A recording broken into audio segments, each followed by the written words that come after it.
Welcome into This is MLS, a new live 1-hour interactive show where, yes, I want to hear from my guys, Andrew Wiebe, Mo Adu, Calen Carr, but more importantly, I want you guys to jump into the chat on the right-hand side. We're going to be monitoring that throughout the entirety of the show. So if the guys say anything crazy, or if you guys have any hot takes, make sure you jump into the chat so we can pull them out into the show and try to answer as many as we can. But it was a wild week here in Major League Soccer. We had Rivalry Week, we had Greg Vanney contract extension, and also the FIFA Club World Cup is kicking off just around the corner. Potentially, we could see 3 teams playing into that. We've seen LAFC now in that incredible playing game. So, Wiebe, let's start with you. What was your biggest takeaway from Rivalry Week? Kaylyn, thank you for starting with the king, as the chat has already named hell, me. the king, I heard when you were naming off the different analysts on the show, like the first time in my life, it's Wiebe, Mo, Kaylyn. Like, I'm taking first billing. It's because you're next to me. It's because you're next to me. I just went down the line. No. That's not how it works. All right, listen, Rivalry Week, love it, guys, but it's time for a change. It's time for Rivalry Week to die. R.I.P., rest in peace, adios. I loved the concept for years. It was the best week of the regular season for the past decade or so. We got everything jammed into basically a week, but it doesn't make sense anymore. Jamming it all into a week means that logistically we don't actually get to enjoy or appreciate all these marquee games. Imagine you spread these out over the course of a season. You actually get to tune in, lock in, have storytelling around them, have the build up to them. We didn't get any of that in this rivalry week, in my opinion. So did the Derby Q, Texas Derby, Rocky Mountain Cup, Canadian Classique feel as big as they could? No. Hell is Real didn't. Hudson River Derby didn't. Cascadia didn't even feel as big as it should in a national sense. We couldn't lock in because they were all at the same time. So my big take from Rivalry Week is it's got to go the way of so many other innovations before it. It's got to evolve. We've got to spread these games out over the course of a whole season. And per Pat Noonan, who I thought was spot on this week, we've got to give teams a full week to rest and prepare tactically and physically to make what should be the best games of our entire season stand on their own, have the entire league tune in, and have the best possible soccer in those situations. So thank you, Rivalry Week, for your service, but it's time to say goodbye. Interesting. I didn't know you were going to go that Mo. Lay it to I don't rest. know, man. I don't know. A part of me agrees with you when you said about, being able to watch each individual game. Yeah, I can appreciate that. My biggest issue with it this year was more so that there was a midweek game leading up to it. So that's why you didn't get the build up. That's why the games didn't feel as big, and because teams had to focus on a midweek game, right? So you normally in a week's cadence, you know who your opponent is on the weekend, and everything in that week is preparing for that. The first day of training is maybe looking back, reflecting on what happened on the weekend, how can we get better, what do we need to do to move on, and then the rest of the week is focused on that weekend game. But because of the midweek game, it kind of threw it off. So that's the part that I didn't like. I hear what you're saying about being able to watch every game, and I can appreciate that. But another part of me is like, well, damn, I kind of like pitting these rivalries against each other, right? I like the fact I like these games to have significance and relevancy to where each game is like vying for that number one position on any given weekend. So who are you going to watch? Are you going to watch El Trafico? Are you going to watch Hell is Real? Are you going to watch Cascadia Cup? Because they've earned the right for them to be the most viewed game that weekend. So I kind of like that because it kind of keeps the competition and competitive edge amongst those rivalries. And the fans play a role in that, right? We all know the fans play a massive role in how we view these different games. Of course, on-field production, star power, all of that makes a difference. But, man, when I see these teams talking trash leading up to the game, or the fans talking trash leading up to the games, I see the memes on social media. I see the interactions on social media. I see the walk-up to the stadiums and whatnot. That gives me goosebumps, man. Those kind of moments they take me back to my playing days and make me want to put on a kit again. But I don't know. I can still appreciate. What are you talking about, Mo? You can't even walk right now. You talking about putting on a kit again. You're Listen, wheeled around MLS stadiums right now. Your knee is immobilized, dude. Hey, listen. We chose hate today. Listen, he can choose hate. I'm living in the moment, babe. Listen, and if I got an injury, I'm gonna milk the hell out of that injury right now. Wait, is this why I went to Austin last minute? Like this man Mo did his knee commentating a match, and I got called to go to Austin. Wait, so it shows. I will show up match? for you. I got your back. This is what I'm saying. How active are you getting out there, bro? Like calling these. Listen, he's living Rivalry Week. All right, he's living it up there. I'm animated, baby, and that I like sometimes that energy can lead to mishaps. I don't know. I got your back. I'll fill in for you. Now, look, I do agree. I like the sort of debate that Rivalry Week brings as far as, is Hell is Real the best? Is it El Trafico? Is it the Canadian Classique? Is it the New York Derby? Some of these starting to get a little bit weak, right? But I think Wiebe's just upset because he picked Hell is Real. And so he's upset that he ended up realizing that it's still El Trafico. And that's what was proved on the weekend.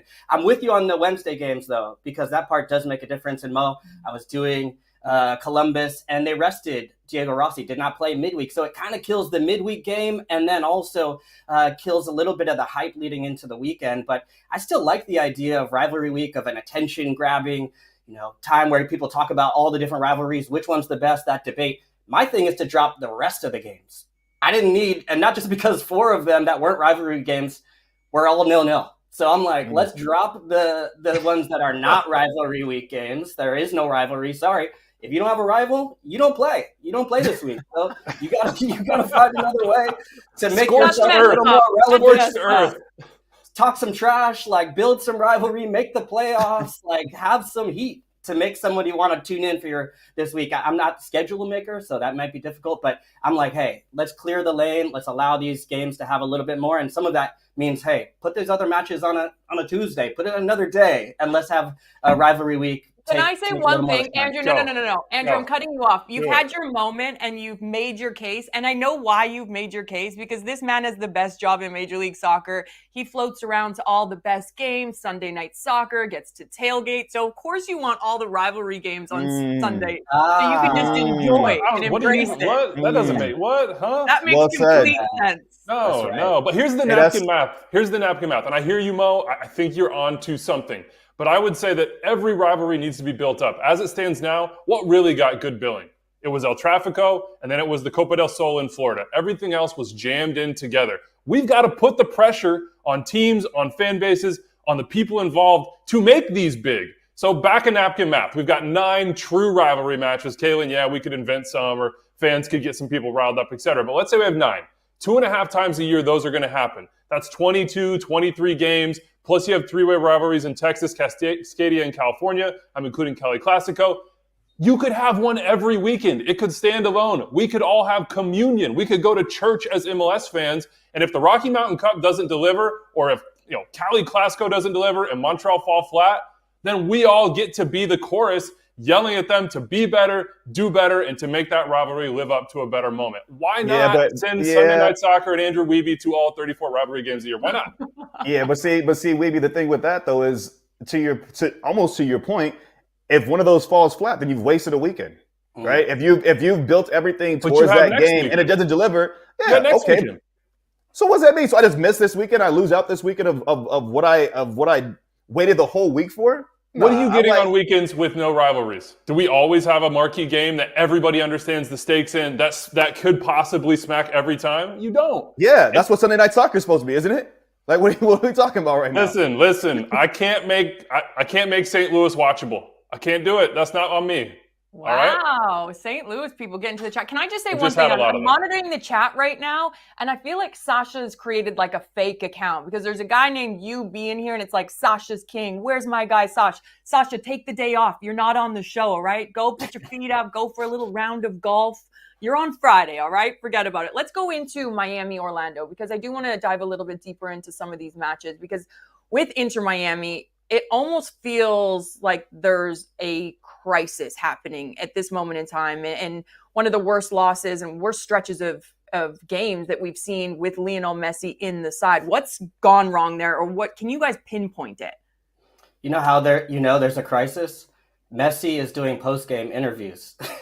He's like, hey, give me the mic. I'm upset. I have something to say. And, he complained about the referees, had some really pointed comments saying, the MLS should look at the quality of the referees. But you go back and you look at the play that they're complaining about, and it was the right decision. It was not a back pass, an illegal back pass to Gaese, and then he plays it right down the middle. And that's the issue for me, is the same type of goals over and over again for Inter Miami. They've been incredibly leaky defensively, and teams are starting to know that they will switch off. In moments of the game, we saw it with Vancouver Whitecaps in the CONCACAF Champions Cup. At at many points in the game, they're going to switch off. They're going to get complaining about the referee, and that's exactly when teams can go in behind and streak. This isn't like a cleverly disguised ball in behind. It's literally a straight ball with an ocean in between the two center backs, and then in goes Muriel for the finish. So I really think this pressure is actually mounting on Messi because he's created this team. You know, he's picked the coach, he's picked even the academy director, now the sporting director coming into the team. They don't have a chief soccer operator, as far as I know, as of yet, since Chris Henderson left. And they've lost a lot of the experience, the guys that we knew from MLS, from Julian Gressel or Taylor, or you look even last year at Drake Callender, DeAndre Yedlin coming into the team where Messi made him the captain. Now it's all just the young guys with Kremoski, Bright, Noah Allen. These guys are good players, but they're 22, 21, 19. So there's not that same balance of MLS experience. Even on the manager front, Tata Martino was there and understood both Messi and understood MLS and how to win in these games. Didn't get it done, obviously, in the playoffs last year, but this is really all pointing towards Messi. And they're pointing the fingers everywhere else, which to me means that the sign is that, hey, this is a real panic situation for me. But Messi's done this with Argentina, and they wound up winning the World Cup. He's done this on every single team. So can you honestly blame it on Lionel Messi, the world's greatest player, that he's been maybe the biggest disruptor within this side? I'm not buying that. Well, the thing I would say is this isn't the first time that Messi, you're right, has been on a team where the team needs to account for him, and they need to set it up. But this is the first time where every single piece seems controlled by one player.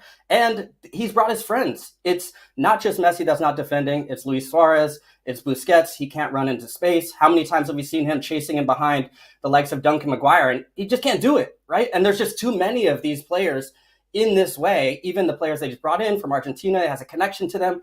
Falcone, some of these guys have not been good enough. Weigand, these guys have not been good enough to be able to account for these other players. So I do point the finger at the construction of this team, the way that their balance is off. And it's the same type of goals that keep happening every week. I'm actually looking more at, I'm not going to fault Messi for this. I hear what you're saying, Kay, but I'm looking more at Mascherano. And, yeah, 100%.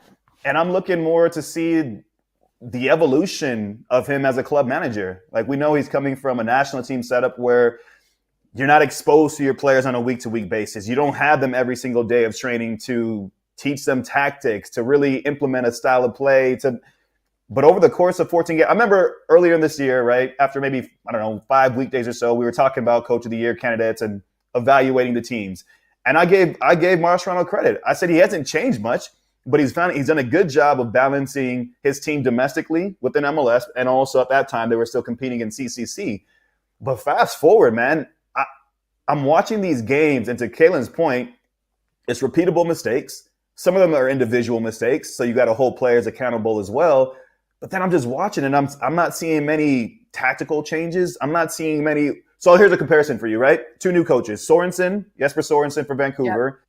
And now Javier Mascherano with Miami. When I watch Jesper Sorensen's side, whether it's in CCC, whether it's in MLS, man, some of the things that impress me are not just how he's made some of his players better and taken a step in the right direction, but also some in-game changes, some in-game tactical changes, in-game personnel changes that have led to different results, that have turned the tide of the game. I think it was down in Monterrey, and they conceded early on. And then he made a couple little small tactical tweaks, led to them getting a result down there. I haven't seen the same yet from Mascherano, and every week I'm kind of sitting there waiting and begging and kind of anticipating, okay, there's going to be a change that makes me believe, like, yo, this is why they trusted him. This is why they went and brought him here to steer this ship, not just because of, and I don't want to sit here and say I think it's just solely based off the relationship he has with the players. Do I think that's a part of it? For sure. He's played with these guys. He knows there's a certain respect that he commands because he's had that experience alongside them. But I'm still waiting to see how he can. But it's a different respect than what we saw from Tata last year, because he wasn't going to tell anyone how to manage his teams. And we saw that from Tata Martino over in his Atlanta days. I want to jump to this chat real quick because this was really interesting.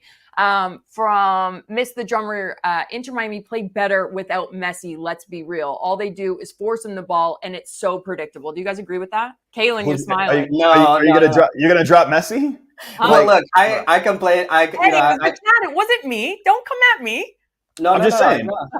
Well, no, look, I agree with your point on Mascherano and the adjustments, but ultimately Messi's the one who's put Mascherano in that spot, right? In that position. He doesn't have the experience necessarily of a Tata Martino to be able to do that. But the idea that this team is better without Messi or too predictable, Messi's still beating 3 or 4 guys. It's the last guy that's like stopping the ball. So even as far as the predictability and the trust or whatever, he's still getting it done. He's still, the best player in the league. It's just that the balance around him that has to account for that is not there for me. I want to read Messi's words here, guys. In the conversation he had with Michele Giannone afterwards, Michele asked him a question, basically, what's your message for the fans, for your teammates, for everybody involved in this Miami team? Because I do believe the blame, there's plenty of it to go around. Messi said, quote, "It's a complicated moment, but we're going to get through it all together, united. Now we'll really see if we're a team. In difficult times, when everything's going well, it's easy. When difficult times come, like now, we have to be more united than ever, be a real team," and pull it out 2 times. He said, be a real team. This 2025 Inter Miami is not as good as 2024 Inter Miami. They're less experienced. They have less quality. They have less useful depth. Do you honestly agree with that less quality, Andrew, though? 100%. Are you telling who's less quality? Okay, you remove Leo Campana. Other than Gomez, that they got rid of. Leo Campana. Gomez is one of the best young midfielders in the EPL. They have nobody who can cover the ground he does and link the back line to attack and make up for the mistakes and cover for Busquets. So that's one player. Matias Rojas is a Como Bowl international who scored like 10 goals all comps for them last year. They have nobody to back up Luis Suarez, who's a year older and doesn't have the stamina to keep pushing through. None of their center backs they've signed from anywhere have worked out, other than maybe Noah Allen. But you guys all said that they had their defense was one of their strongest points from match day 1 to match day 6. Yeah, that's MLS, man. That's fool's gold. That's early days fool's gold when everybody is fresh and healthy and motivated and nobody has seen this Miami team. Now, to Kalen's point, you know what to do. Give them the ball. Playing multiple competitions. They should be more fresh now. Tell that to Vancouver. Give Miami the ball. Everything you're saying right now, though, is pointing in the direction of you need someone who can steer this ship in the right direction, right? Like, regardless of if the quality isn't as deep, I do agree that they have become. There's a level of they're super predictable. They're going to give you chances. You know that for a fact. 100%. So if you're comfortable being able to limit the space Messi gets, and then you're daring someone else to beat you, who is that? Who's that player? Exactly. Right? And that's what I'm saying about fool's gold. Segovia and Allende are good players. They are not as consistent and experienced or as impactful game to game consistently as what they had last year. I'm just going to throw this out there. Miami are on. Yeah, that's what I'm getting to. That's what I'm getting to. Miami are on pace right now, Kay, to embarrass themselves at the Club World Cup. If you look at their last 7 games, and I'm just going to look at the last 5 leagues games, 15 goals allowed. That was against the likes of FC Dallas, Minnesota, San Jose Earthquakes. Do you think this is going to work? The way they're playing right now and defending against literally the best club teams in the world. Think about these clubs that they're going to go up against. Porto, Palmeiras, Al-Ahly even. The best teams punish mistakes. That's literally Miami's recipe to win the Supporters' Shield last year. And Miami are handing out mistakes every single game. There is a chance they go to the Club World Cup and get embarrassed. Like, it is an open possibility right now. You think they don't win a game? I don't know what the results are going to be, but I think it's just as much, if not more likely, that they're shipping goals like crazy in this tournament than they are being anywhere close to a dominant force. But they have champions in the team. They're opening up the tournament at Hard Rock Stadium, and they have world-class players. That's why everybody's going to be up for it. That's why the other teams, when you play against Messi, they're going to be up for it. And I agree with Wiebe, because I think this is also a lot of pressure on Miami, but also a lot of pressure on MLS as far as the appearance of our league right now. The Club World Cup is such a huge opportunity. And yes, we have other clubs in there, but the way it happens right now, all eyes do focus on Inter Miami, and understandably so, based on them having the GOAT, based on them having the brand, based on them having that team. And so I think there's a lot of pressure on Inter Miami. And I think you can even tell from Sergio Busquets' comments already talking about the Club World Cup and trying to kind of manage expectations to tamp them down a little bit, because there's a real issue with them just in MLS play right now. Even you mentioned those times, those results we've over those last 6 weeks. The one before that was in front of 65,000 against Columbus, and Columbus they beat Columbus 1-0, but it could have been like 3-4-1 Columbus if they'd finished their opportunities. So those chances have even been there in some of their better performances. So that makes me nervous when you think of the teams that are going to come in and ratchet up their game in a Club World Cup, massive competition, and against Messi. Heading into rivalry. Oh, sorry, Mo. I was just going to say that extended transfer window leading up to the Club World Cup, I'm curious. I'm very curious to see what direction Inter Miami go in terms of bringing in some fresh blood to give them a boost, because Messi needs help as a starting point, but defensively, even more so, they need help. So I'm curious. I'm eagerly watching and anticipating to see who Inter Miami go try to poach to bring in. Yeah, they are the ones that can kind of pull a rabbit out of the hat. That's the one. Sure. That window. Like 10 days is a long time for Miami. So just some little context behind that. There was a new rule implemented with the FIFA Club World Cup that all the teams competing have a 10-day window prior to it able to sign anyone from anywhere. So a really cool little notch in that. But for Di Maria, he's been linked into Miami. Do you potentially see him going there for the Club World Cup? I don't rule anything out. I mean, it'd be amazing, but isn't it more of the same for this team? Like, they're not lacking like attacking ingenuity or ideas or creativity. Like, they need somebody to defend. They need somebody to stop leaking goals. So the idea that they're going to solve this with Di Maria, to me, I don't think solves anything. Let's go to El Trafico, because El Trafico was heading into rivalry week. I have to put my hands up because I kind of thought, you know what? Hell is Real Derby has continued to heat up time and time again. TQL Stadium, Lower.com Stadium, two of the best stadiums in Major League Soccer for fan support. I mean, it doesn't matter if it's a Wednesday, Tuesday, Monday, Saturday, Sunday. It is full and it is packed. But then I got home after Sunday night soccer. I was sitting on my couch, little glass of wine, turned on El Trafico, and it is like, it's almost as if it's like a carbon copy of former El Traficos. It always shows up. Big players step up in big moments. You have Marco Reus that has been a player where we're like, are we going to see anything from you? And then he put his team on his back, got 2 goals in the game, and it was electric. Denny Bouanga just has their number. What do you guys make about Trafico?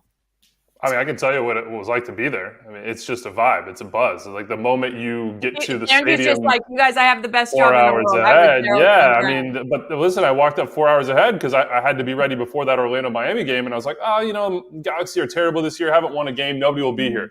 Tailgates are popping. Grills are going. Bottles are being open and people are having a great time. And there's just this feeling of like, this has to be the moment for both teams. And it doesn't matter where either are. I mean, I don't know if you guys saw it, but on Saturday with Galaxy 13 games without a win, they literally had like 100 fans come to training and unveil a tifo for them. And it said 1 million reasons to love you, 0 reasons to abandon you, but giving up is not an option. And from the very moment that game started, there was a different feeling about the Galaxy team in terms of urgency. Now, they couldn't sustain it all match long, but the entire rivalry, it has that flowing through it. It doesn't matter what the context is. Everybody gets up for it, and the pace of the game is extremely high, physical. And to me, on the field, it's the rivalry that responds the most every single time in MLS. Mm-hmm.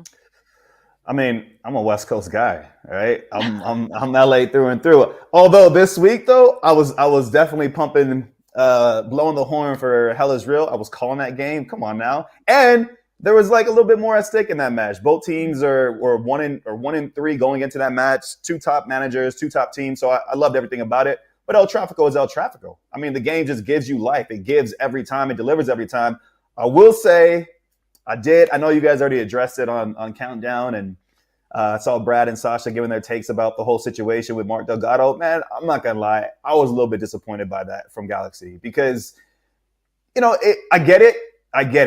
You're stirring the pot, right? You're trying to fuel the fire a little bit and take shots at your opponent and try to play mind games with them, but at the expense of a player who's been a loyal servant to the club, who's done no wrong for you guys, and Mark Delgado. I felt, from the player standpoint, man, that's harsh. Don't use the players as a pawn. There's already that feeling when you get traded from a team where you were loving life, you had just had success there, you just won, you put blood, sweat, and tears into your performances and gave everything to that club.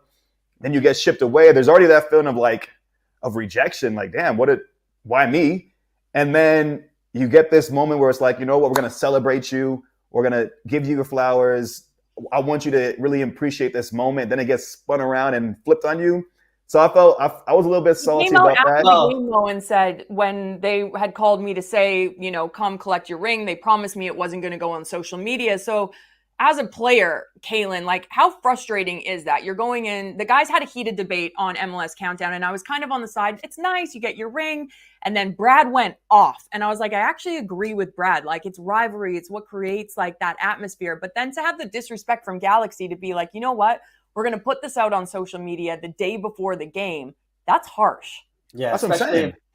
if it's said one way and then it's the other too. That's the part where it feels like the deceit. The one thing that might come from this, maybe we'll see more players celebrating against their former teams. Like, let's cut out out of respect for my former side. If Mark Delgado gets another goal, Mark Delgado gets a goal, he better celebrate. and LA Galaxy have to know that it's coming for them, because I agree with Mo. I did not like that as far as like it felt like a stunt to me, which for a player that helped you lift a trophy doesn't exactly say thanks. I think the stunt could have been done in stadium, right? Like, why not give it to Markey in front of his fans? Like, if you're going to do that, why Honestly, does it have though, I don't like any of it. I don't like the timing of any of it, man. Like, bro, that was what, match day 14? Yeah, that was match day 14? When the rest of the players from LA Galaxy got their rings, you could have done it then. Before opening day, or it was like the third week of the season. So they've been sitting on their rings for a minute. Yeah, you're right. Also, he's like, I live down the street, bro. Just come to the house, send to the house. He's in the same. He said he'll live in the same house. Like, address didn't change. Yeah. Solo edits in our comments. I'm a fan of Middlesbrough from the UK. I'm used to big atmosphere. El Trafico shocked me how good the atmosphere was. Away fans versus home fans. It was electric, and I loved that derby. That speaks volumes, because Mo, you know this. You played overseas. This MLS is still a young league. It doesn't have, where you're born into supporting Everton, you're born into supporting Liverpool, but it's starting to almost feel like that, where you are seeing, Andrew, you can allude to this because you got two small kids and they're in every other soccer jersey. But like when you go to schools now, it's kids wearing Messi jerseys. It's kids wearing, Cucho Hernandez jerseys before he left to go to Real Betis. And it is truly remarkable to see kind of the shift in Major League Soccer. For sure. And it goes back to our conversation earlier. The fans, they make these atmospheres. They make these rivalries feel special, because ultimately, players, as much as you can have an affinity towards a club, as much as you can really align yourself and say, this is my team, I bleed this team. Maybe you were a fan of that team and you get the fortune of playing for them. It's not promised to you that you're going to stay with that team throughout your career, right? So you can bounce around from team to team to team. Fans, that loyalty is unwavering. And I love that, man. You mentioned the cultural part of it, where you're growing up and you're born into a team. Yeah, you're seeing more and more and more of that. And to that fan who mentioned the Middlesbrough reference, honestly, you got to witness it at Dignity Health Sports Park. It's the same both ways. You go to BMO Stadium, that energy, that passion, it's nuts. And I'll tell you what, that feeling is similar to other rivalries around the league. Like, hell is real. Honestly, man, those fans, they turn out. They show out in a different way as well. So I got a lot of appreciation to where this league is going, to where it is currently. But the fans, they play a large role in how this game is interpreted and felt.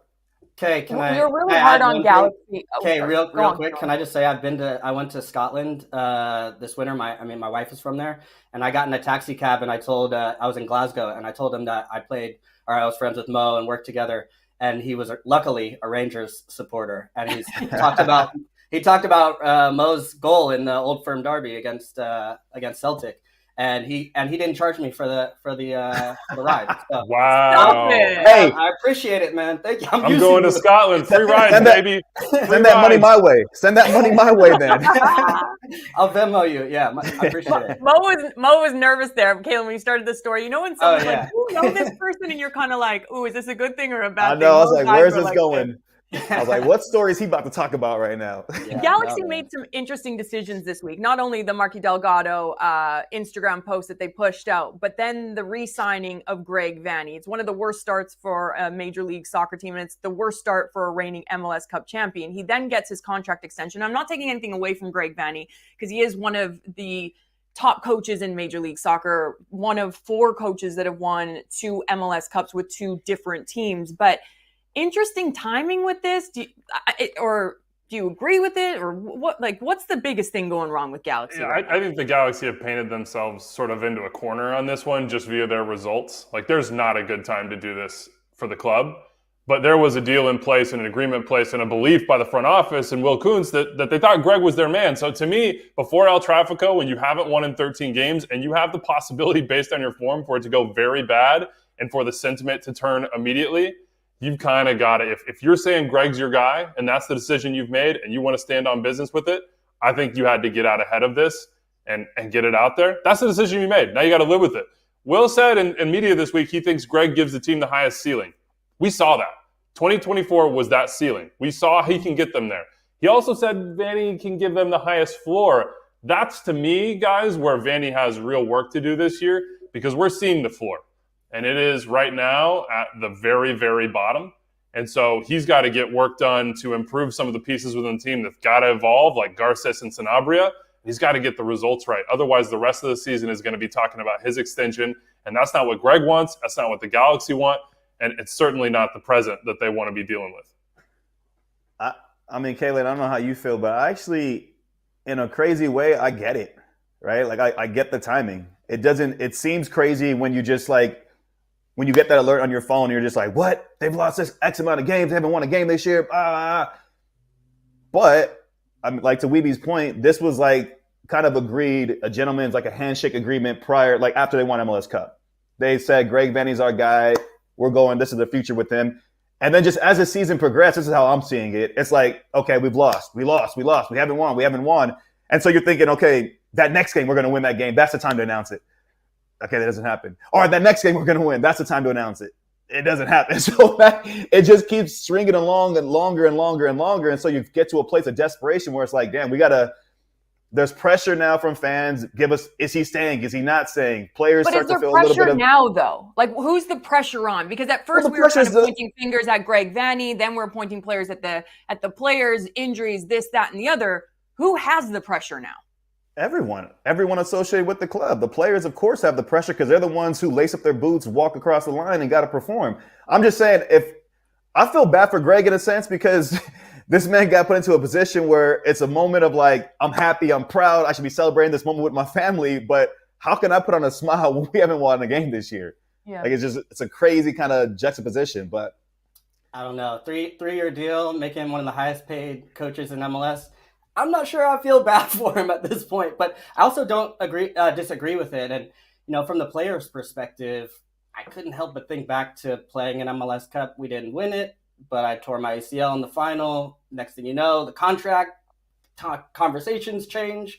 So we see this thing move a lot. And so for a coach, it's a little bit different. Of course, they weren't expecting to be in this position at this time of year where they could have some patience and say, okay, well, yeah, we just got to figure out this last little piece. And then next thing you know, one loss becomes two, becomes three, becomes, winless in 14. And so, but I have to agree with Mo from the standpoint of saying like this, for me right now, there is no pressure on the Galaxy. And I think that's the point of this, is to take the pressure off the group and say, we won the title last year. It's not happening for us this year, but we're not going to blow things up in the meantime. And do I think that maybe another manager could get more? That doesn't really ask much, to be honest, because they haven't gotten much, only 4 points on the season. So yes, he should be able to get the floor higher, but ultimately the Galaxy are going to get signings. They're going to bring players in. And Vanny, for me, is a manager that can take it. He's proven it. They can take a really good team and take it to become a champion. And so that's what matters the most. Is this season a wash then? Like, is Galaxy thinking this season's a wash? Do you even bring Ricky Puig back in to risk maybe re-injuring himself? If there's any question about Ricky's health and availability and readiness to truly compete at a high level, or if you are nowhere close to the playoffs and it's just to get him out there just to see him, I wouldn't do it. Ricky is like, he's Steph Curry, he's LeBron, he's, SGA. He's Jalen Brunson. He is the thing that this organization is built around on the field. He is the sun, and everybody else are the planets orbiting him. So you do what you have to do to make sure Ricky Puig is okay for 2026. I'm not saying 25's a wash. Look, fight, as Mo said, claw. Try to climb the table. Crazy things happen in this league. Think about Sporting Kansas City 2 years ago making a run to sneak into the playoffs and then beating their biggest rivals. What if the Galaxy did that and knocked off LAFC? As a club, as a competitive entity, you can't eliminate that possibility. But I think the biggest priority outside of just like getting the ship righted has got to be developing some of these players who have replaced the likes of Mark Delgado in the team. Like Lucas Sanabria is a $5 million player. For Greg Vanney's teams to function, he needs a coherent midfield that has chemistry that can play both ways. Right now, they can't do it. So you've got to get Sanabria up to speed for 2026 and get him integrated in your team. And you've got to look all over the team and figure out how to do that. Get progress now, but be thinking when Ricky comes back, we want to be back at our peaks from 2024. I'm looking at the schedule right now. Galaxy play San Diego away, then San Jose under Bruce Arena that have been firing in the attack. Real Salt Lake, St. Louis. When do they get their first win? You want to go just game by game, guys? At San Diego. Who's got it? At San Diego. Win there? Not a chance for me. Not for me. San Jose at home. Listen, I'm going to say this. I'm going to say, so they're three. So they just played LAFC, obviously, El Trafico, San Diego, San Jose. So they're playing all three of their quote-unquote rivals, California rivals, in consecutive games. For me, that's got to be where you strike. Like you're coming off of a decent result, I guess you would say, against LAFC, where there was some inspiration. You get the late goal, so you take some pride from that. San Diego came into your building, opening day, their first game ever in this league. And they came into the defending champions building, took 3 points off you. They've got to play this weekend with a level of vengefulness, with a level of redemption. And to me, that's the perfect bounce back game. Or not even bounce back. That should be your first win. But the way that Galaxy play, they play pretty open with the ball. The same way we talked, they haven't changed their style, and that's where San Diego are at their best. And then you look at San Jose, for me, the goal scoring, how leaky the Galaxy can be defensively. I think Salt Lake is probably their best chance. I think Salt Lake have only one win in their last 7, winless in 4, and just kind of lacking that final quality without besides Diego Luna right now. So if I were targeting one, I know they did show better against El Trafico. I think they'll be up for these next 2 big ones, and they don't have to travel much, just to San Diego and back. Then they have the next 2 home ones, but I think it might take till Salt Lake to get one. We're talking about the defending champions going till game 17 to get a win, and we're like, maybe this. I mean, it's wild. It boggles the mind. It's unprecedented, and I do feel bad for this squad in some ways, and for Greg Vanney and for Will Kuntz, and it's because they're all being put in positions that last year they were never in. Like, think about this midfield. Think about Lucas Sanabria, who's now in for basically Mark Delgado, who is Greg Vanney's brain outside of his head. Think about Marco Reus, even, who started, 14 and 18 games in the 2 years prior to arriving in MLS, and now it's like, yo, you're the savior, dude. You're 35 years old. Replace Ricky. And every once in a while, he's going to be able to do it. He still has that quality. But for 34 games in MLS, traveling all over the place, probably not. Carlos Garces they did show a little bit of promise against LAFC. For LAFC, some big news for LAFC. Andrew, I know you're shaking your head, but LAFC, massive news because the FIFA Club World Cup, there is one spot still available. So they're going to do a play-in game May 31st against Club America at BMO at their home side. So let's talk about the 3 potential teams that are going to be in the FIFA Club World Cup. Yes, we have Inter Miami. We've already hit on them. The Seattle Sounders, their group, Botafogo, PSG, Atletico Madrid, a very, very tough group. And if LAFC get in, they have a difficult group as well. So let's start with Seattle. What are we making of Seattle? How can they do? How do you think they'll fare in the FIFA Club World Cup? They got to get baptized before they go. So they got a tough group, man. I love Brian Schmetzer and I trust Brian Schmetzer, but they got a tough group. You talk about group of death. That's what's staring them in their eyes. But you know what? Hey, Saudi Arabia beat Argentina in opening day of the World Cup, or not opening day, but game 1 in the World Cup in 2022, right? So crazier things can happen, but I don't rate their chances as high.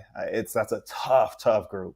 This is more of a Greece in the Euros situation, Mo. If we're going to pull out a previous iteration of the underdog chucking rocks and hitting Goliath in the forehead, the Sounders don't have the attack to compete at the same level as these other teams. And if you're talking about that 10-day transfer window, they're not. They have 3 DPs. They're all senior DPs. They're not bringing in a U22 player in the transfer window to get them over the hump. This comes down to the guys on the team. Can Jordan Morris get back and be healthy?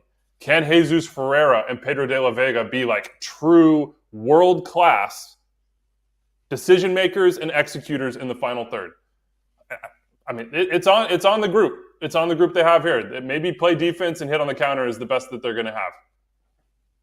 I like what Mo said about getting baptized. This PSG team, save your soul. Save your soul. It's tough. I don't know how many, what they're going to sign. They have a U22 spot open, but that's like a flyer. You never know what that's going to turn into. But it's going to be tough. It's going to be tough. But that's where the Sounders do their best. What about LAFC? If they win this one-off game, then they're in a group with Chelsea, Flamengo, and Tunis. Do they have an opportunity to maybe do something there? I would say, well, first of all, they got to really embrace this one-off match with Club America. Like, that's a $10 million game in essence, right? And, having talked to guys at LAFC, they are fully embracing the opportunity in front of them. And the timing is kind of crazy, right? They just got bounced out of CCC, so there's like that disappointment of not being able to take that next step in that competition. And then lo and behold, this opportunity finds its way to your doorstep. You get to host that one-off game against Club America. So things are aligning in terms of the preparation and the setup for this matchup. But they got to be prepared for this occasion, man. They got to take this moment and really seize it because, what an opportunity, right? What an opportunity. This is what LAFC was built for. Your LAFCs, your Seattles, your Miamis, your Galaxies to a certain extent. These clubs that have come in with big expectations and anticipation. But since day one for LAFC, it's been about we're competing in all the biggest competitions that are available to us. And we're not just competing. We should be challenging to lift a trophy in all these competitions. So this is the next step for Steve Cherundolo and this squad. And I will say, man, that game against Seattle in midweek, I know there were personnel changes because it's a midweek game, but I did that game, and I was really, really impressed by LAFC in that match. Now, they had a little bit of a drop-off in terms of finishing matches against NL Trafico, but that midweek game, it just felt different. The way that they played felt different. They were comfortable on the ball. They baited Seattle out before creating opportunities to get in behind. It was a thorough and complete performance. If they play like that, yeah, I give them good chance against Club America. Yeah, and Bouanga as well. The way he scored against LA Galaxy, you can do. No defender can stop that, right? That's the type of goal that's going to go in against pretty much anybody at this point. So they have that kind of puncher's ability. 64 goals and 17 assists, I think, in the last 2 seasons, all competitions. And this is a big opportunity for him as well to show himself. That's a big part of the way we see the Club World Cup too, is to show yourself from a player's perspective. Our chat is heating up. Sorry, Andrew, I'm cutting you off because our chat is heating up. I got to get to the people. I got to keep our people happy because I got to keep them coming back. But I have Neutron here. Hell is real is getting damn good. Yes, I do agree with you. MLS fan Paul Pogba to Cincinnati would feed families. I don't mind that shout. And ain't got shoes. We got to find some shoes because we can't have you walking around bare feet. Kaylyn, what does Cincy need to add this summer to put them over the top? Which brings us to Sunday Night Soccer. Sunday Night Soccer, Atlanta welcoming Cincinnati, 2 very different teams currently right now in Major League Soccer. Atlanta struggling, but Cincinnati, it's a good question. What do they need to add, if anything, to put them at the top and be potential Supporter Shield winners and then go win MLS Cup? Look, Pat Noonan seems to have gone to like a 3-4-1-2 with Evander in behind 2 forwards. If I was going to say take you over the top to a different level, and by the way, Cincinnati aren't playing particularly well. Their performances are not stand out, but their results are. So to me, the next level is to have the right fit next to Denke. Like Evander, Denke, unquestionable quality. I think Orishano's better on a wing, so put him out there. It's that player next to Denke that can really take them to a different place. That would be the place that I would say go for that. Pogba's not that far forward, but Pogba would give them something in terms of midfield composure and sort of the ability to advance the ball. I think they need that as well. So I would go up top, though. But is it a different story? Because when we talk about Cincinnati, and Andrew, I get you haven't seen the best of them, but you look back to 2024, you look back when, Supporter Shield winners, they're winning games 1-0. Yes, defensively very clean, but they're not a team that's really that bright and shiny tool that we've seen. Like when you look at a Miami, when you have a moment of brilliance from a Lionel Messi, when you look at a Denny Bouanga putting LAFC on his back, Cincinnati's Cincinnati. I don't know. Yeah. Denke and Evander have done things that are plenty special this year. Both those guys have 7 goals. Cincinnati are not going to be the crew. They've not done anything special. They're not going to be the crew, Cincinnati. They're not going to pass you off the field. They're going to be much more pragmatic. They're going to wait for their moment to, in a quick way, usually direct, beat you in space. And so, to me, having the guys that can beat you in space and complement Denke and Evander, that would be the way to take them to the next level. The other thing would be find a central midfielder who can give a little bit more pause to the game who can make those transition opportunities a little bit more dangerous consistently. I don't really know why we're even discussing what Cincinnati need. They're right there at the supporter Fair shield enough. race. And when I look back at the best team that they had, which was 2023, and they won the supporter shield, it was all 1-goal wins. And they have 8 of their 9 wins as 1-goal wins. So I don't really care if they're winning 4-1 and then lose the next game 1-4 or 3-2. Like, that doesn't really matter to me. I'd rather see something repeatable that they've been able to do. And look, I think just even within the team, they got Miazga back healthy. They've got Nick Hagelin back into the team. They've got Miles Robinson. So that group is going to start to form even more. Defensively, Celentano is great. And Hell is real, as Mo was calling his saves. And then Evander and Denke Orejano, those guys are going to start to connect even more. This is still a new attack that's been put together. So I'm like, hey, just keep doing the same thing. And as this group gets healthy, continues to get in form, I think they just do go back to the well and do more of the same. I'm not mad at that take, Kaylin. And a part of me agrees. Like, I get it. You can always upgrade and, go bring in a different striker to complement Denke, to put Sergio Santos as an option off the bench. But I would say, yeah, the biggest thing is time. I said, let this team have a little bit more time to get, because to all of your points there so far, I agree. Evander's done things individually that are just like, damn, this guy's different. Kevin Denke, same thing. It's just like, this guy's different. But you haven't seen the two of them connect. I think Evander has just 1 assist on Denke's goal so far this season, which isn't like the most telling thing. But yeah, you do want to see them get more in sync and on the same page. So to me, it's like you're getting results where you're getting individual productivity, which is great.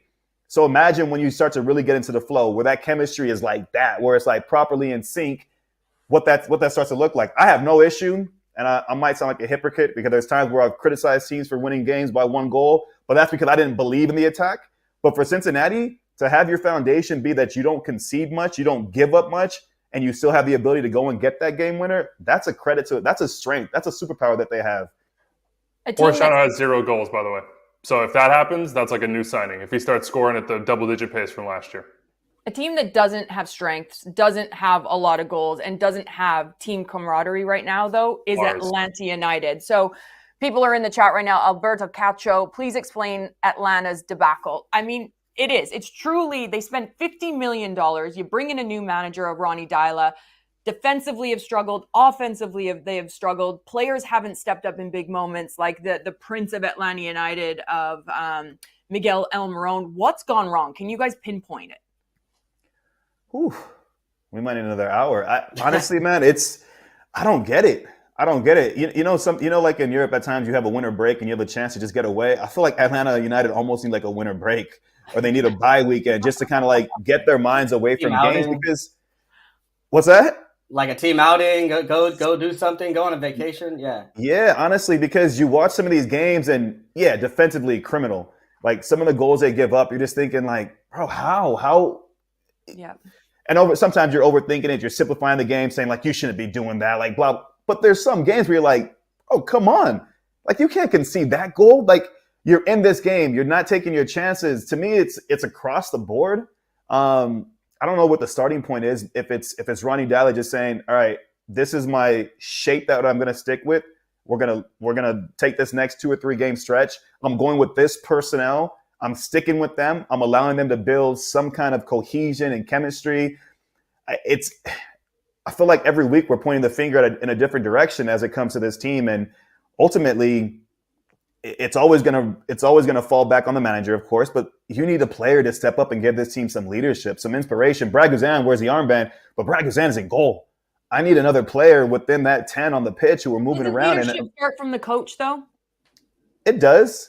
It does, but at the same time, you guys have all played for teams, and sometimes it's up to the players. You'll have these players only meetings where it's away from the coach, and so you find ways to win games or to get results in spite of the coach at times, right?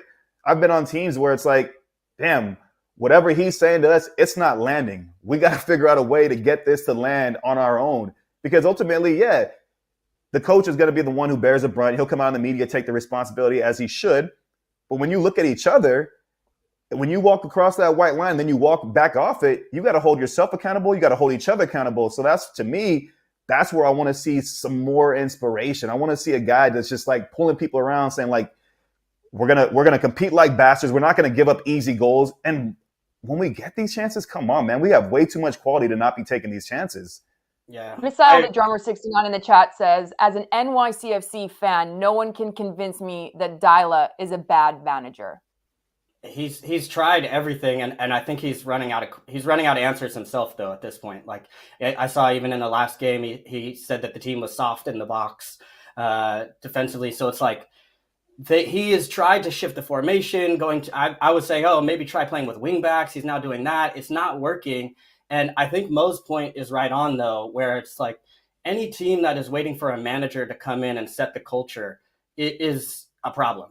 Like, you cannot wait for somebody to come in and tell you how to be a winner. And frankly, when I look back at the team, the one thing they're missing, Rob Valentino kind of brought that out of the team last season of bringing that fight. But it felt like now that was coming from the manager to try to inspire something. And Dyla hasn't been able to pull the same strings. And yeah, I think it seems to me from the outside that something is broken in that group as far as that fight. This is interesting. This is interesting as well, Calen, because it comes to the point here. NYCFC, the City Boy Show, wrote, when Ronnie Dyla was with NYCFC, he said, and I quote, "I'd rather win a game 5-4 than 1-0. Atlanta United haven't had a multiple score game in 8 games." It's true. Listen, Ronnie's a great coach. He accomplished a ton with New York City. I don't think that you can pin all of this on him in any way, but I think it's hard to make comparisons between this Atlanta team and the New York City teams that Ronnie Dyla managed and had so much success with. Remember, the New York City teams that went on to win titles were teams that were built initially under Patrick Vieira and had guys throughout the spine that were in the team long-term, that understood what it meant and what it took to win an MLS and had a culture of success. Ronnie walked into a team that had big-time changes, where a ton of money was spent, that hasn't really been settled since pre-pandemic. Like, think back. When has this team been at a high level in 5-6 years? It hasn't happened. So you're going to have to rebuild it all from scratch with a largely new team. I don't put it on him, and I agree with these guys. Like, at some point, when you spend $50 million on players and have the level of sort of resumes throughout the team, Ronnie Dyla is not giving the ball away in midfield. Ronnie Dyla is not defending when the ball goes over the top. Ronnie Dyla is not missing chances. It's going to be on all these guys to turn it around, and they've got to find a way, just like Miami, to be in the same boat and row together. Otherwise, it's going to keep getting uglier and uglier. Tactically, though, like, I know you guys are saying this, and I understand it, but when you look at the attackers that they do have, for me, Sabalop Janitze should be on the pitch. Okay, he might not be the best attacker that you have money-wise that you've spent, but he gives you something that players don't give you that. And I know people are like, oh, well, he started the first 4 or 5 games of the season, but then he was pulled out. So as a player, Mo, Kaylyn, you guys understand this, that mentally when you're one of their top players back in 2024, most consistent players back in 2024. Okay, then they go out and spend the money, but then you're dropped to the bench. Mentally, you're like, where do you see me? Like, this is where I feel like when I look at these players on the pitch and I see the body language, because I'm a big body language person, I feel like the players don't know their roles. I feel like the players don't know where they fit in under Ronnie Dyla and the management. Okay, but that's the nature of football, okay? Like, and you know that. If the call's not going to always... You're not getting a result in 8 games, Mo, and you're still finding yourself on the bench for Sabalop Janitze. Like, how frustrating is that inside the locker room when I don't know if you've been there. I can't actually speak for you. I've been there where I'm sitting on the bench and I'm looking at the starting 11. I'm like, how am I not in this 11? Yeah, and what was your response? What'd you do? Huh? I worked it hard in training, and I still didn't see the pitch, and we kept losing. Yeah, but but that's what I'm saying. The response is what? Like, you put your head down and you go back to square one. You just keep grinding, because if you're not getting into the team and you've had that opportunity prior to that, okay, maybe you're just not in this coach's plans. Maybe you've lost the trust of this coach. And it gets to this point where there's desperation from everyone. Ronnie Dyla is playing every card possible that he can. He's changing players. He's trying to give different players an opportunity, because the players that were playing before, it wasn't working.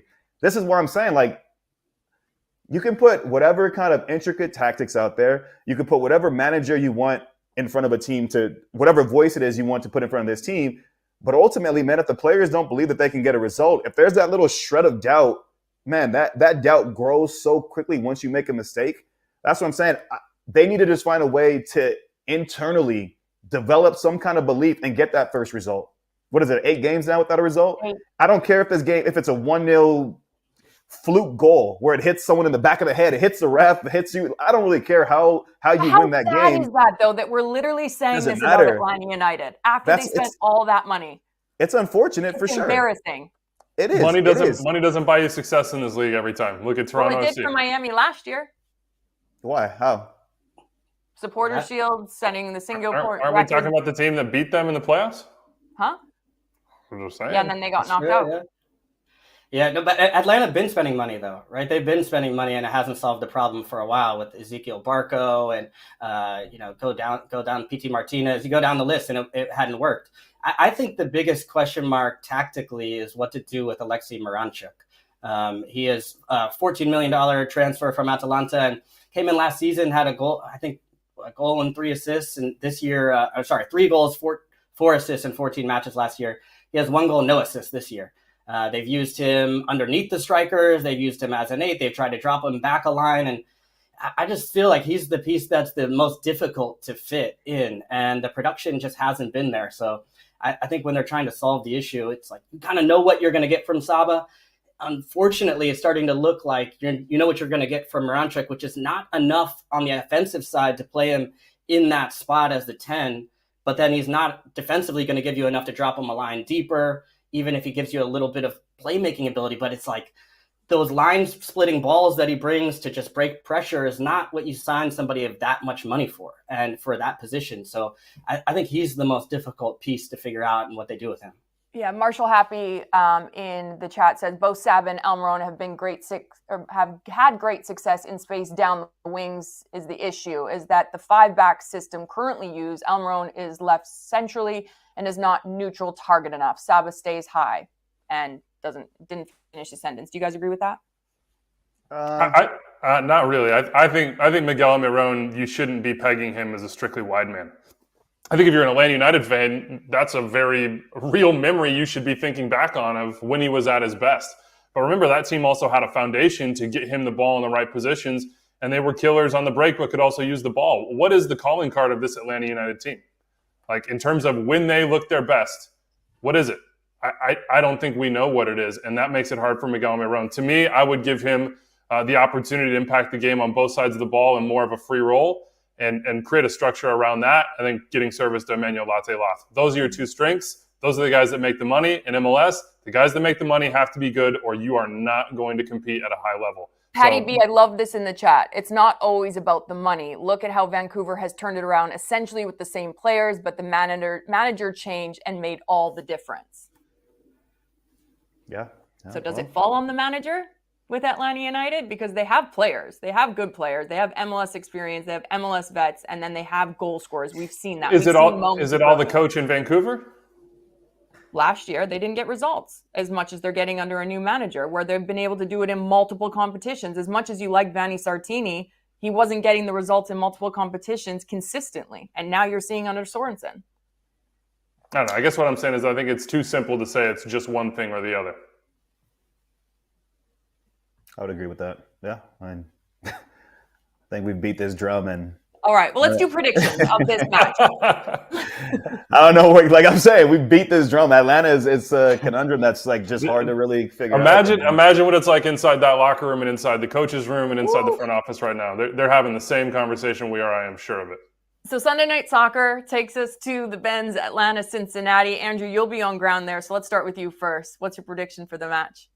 I think Cincinnati's got the odds here in order to take a win. I just think their strengths, being really organized defensively, understanding the moments to go forward at pace, don't match up well with Atlanta's weaknesses right now, which are giving the ball away in bad spots and then turning off defensively. And as Dyla said, being a little bit soft in the box. So that combination to me would give the edge to Cincinnati on Sunday Night Soccer.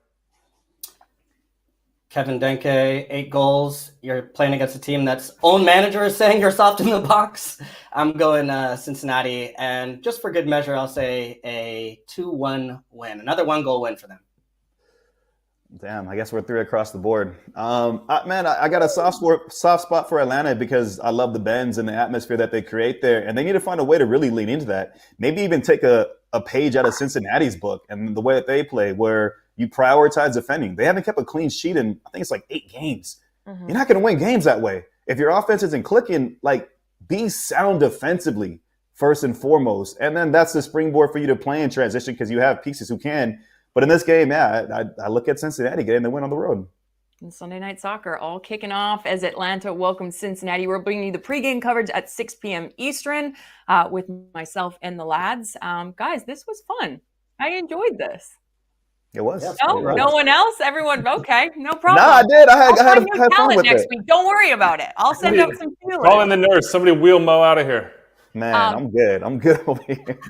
There was some devastating news this week. Gadi Kinda, former Sporting Kansas City man, died at the age of 31. We're sending our condolences to his family, his friends, everyone here in Major League Soccer. Just terrible, terrible news. And he was just such a good player for not only our league, but what he did both on and off the pitch.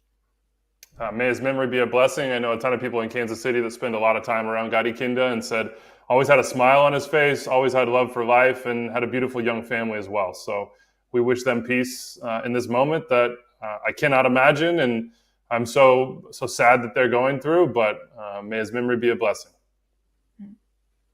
And that does it for us here on This is MLS. For myself, Kaylyn Kyle, Andrew Wiebe, Mo Adu, and Calen Carr. Thank you guys so much for jumping in the chat. Give us a little bit of a like. Follow us along. We'll be back on Friday. And then every Wednesday and Friday, you can catch us at noon. Enjoy.